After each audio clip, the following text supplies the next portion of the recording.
नमस्कार दोस्तों। जैसे कि पिछले एपिसोड में मैंने कहा कि करुणा अपने गुरुजी की चरित्र सबको बताने के लिए कहा। चलिए आज हम श्री राघवेंद्र स्वामी जी का पूरे जीवन की कहानी सुनेंगे। कर्नाटक के विजयनगर साम्राज्य के राजा श्री कृष्णदेवराय के आस्थान में कृष्ण भट्ट नाम के एक संगीतकार रहता था। उनकी तीसरी पीढ़ी में तिम्मन भट्ट का जन्म हुआ।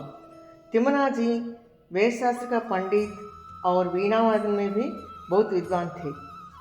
उनकी पत्नी का नाम गोपाम्बा। उन दोनों को दो संतान हुए। पहले एक पुत्री और बाद में एक पुत्र का जन्म हुआ। जब लड़की की शादी संपन्न हुई और लड़का गुरुकुल में पढ़ने लगा, पति पत्नी को एक विचार आया, हमें और एक पुत्र होगा तो अच्छा होगा। तभी दोनों तिरुपति श्री बालाजी के दर्शन के लिए गए। भगवान बालाजी को बहुत नियमों से पूजने लगे। जब तक बालाजी हमें अपना आशीर्वाद नहीं देते थे तब तक हम यही भगवान की सेवा करेंगे सोच के प्रतिदिन भगवान को कठोर नियम से पूजने लगे। भगवान बालाजी उनकी सेवा से बहुत प्रसन्न हुए। गोपाम्बा को स्वप्न में दर्शन देते हुए कहा, तुम दोनों की सेवा से मैं बहुत प्रसन्न हूँ। ज्ञान भक्ति वैराग्य से आपकी पूरा वंश को मोक्ष प्राप्ति करने वाले एक पुत्र को मैं वरदान में दे रहा हूँ, बोल के अदृश्य हो गए।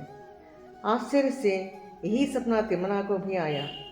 दोनों की एक ही सपना आने से बहुत खुश हो गए।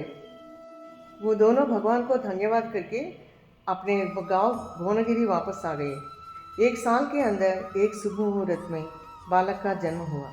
भगवान वेंकटेश की वरदान से मिला वो बालक को उन दोनों ने वेंकटनाथ करके नाम रखा। बालक को अक्षराभ्यास करने के लिए ओम शब्द लिखा। तभी वो बालक ओम शब्द का विवरण करने लगा। जो पंडित अक्षराभ्यास करवाने आए वो खुद आश्चर्य से बोले, आप दोनों बहुत खुशनसीब हैं इतना ज्ञानी पुत्र पाने के लिए। ये भविष्य में एक महान पंडित बनेगा। इनके ऊपर सरस्वती माँ का परछाई है करके चला गया। कुछ साल बाद वेंकटनाथ का माता पिता दोनों गुजर गए। तभी इनका पालन पोषण बड़े भाई गुरुराज के ऊपर आई। गुरुराज 25 साल का गरीब ब्राह्मण था। उनकी शादी भी हुई और 2 बच्चे थे। इन सबको देखभाल करते हुए अपने भाई को पढ़ाना बहुत मुश्किल हो रहा था। कुछ धनवान लोगों से उधार करके अपने भाई का उपनयन संस्कार किया। बाद में उनको लेके अपने जीजाजी लक्ष्मी नरसिंहाचार्य जी के यहाँ गए। वो अपनी गरीबी और कठिनाइयाँ सुनाते हुए वेंकटनाथ की आगे की पढ़ाई के लिए अपने जीजाजी से विनती की। दोनों दंपति हर्ष से वेंकटनाथ की जिम्मेदारी स्वीकार किया। वो संपन्न लोग हैं, उनको कोई कमी नहीं है। 2 साल के अंदर वेंकटनाथ 4 वेद अष्टादश पुराण सब सीख लिया। वेंकटनाथ की विनम्रता विद्या ज्ञान सबको अच्छा लग रहा था।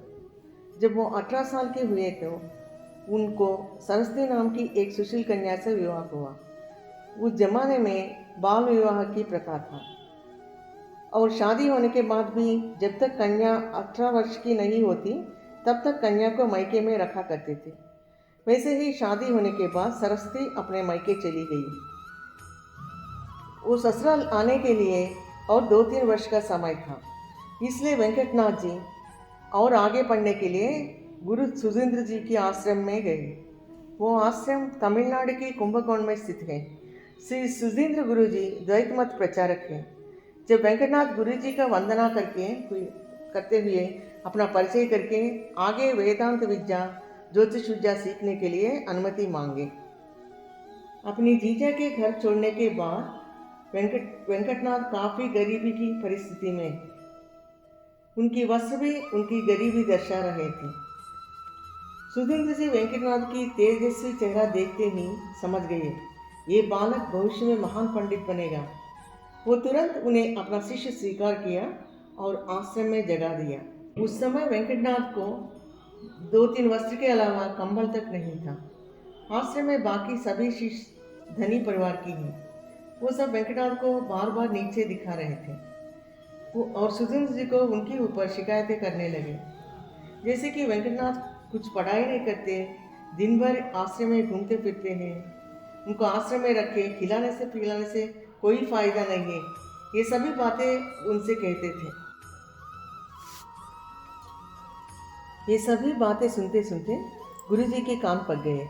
वो खुद उन बातों की सच्चाई जानने के लिए एक दिन आधी रात में वेंकटनाथ की शयन कक्षा में आए। क्या हुआ जब गुरुजी वेंकटनाथ को देखने के लिए आया? आगे जानने के लिए आप हमारे चैनल को जरूर सब्सक्राइब कीजिए और ऑल नोटिफिकेशंस का बटन दबाइए। धन्यवाद। जय श्री राम।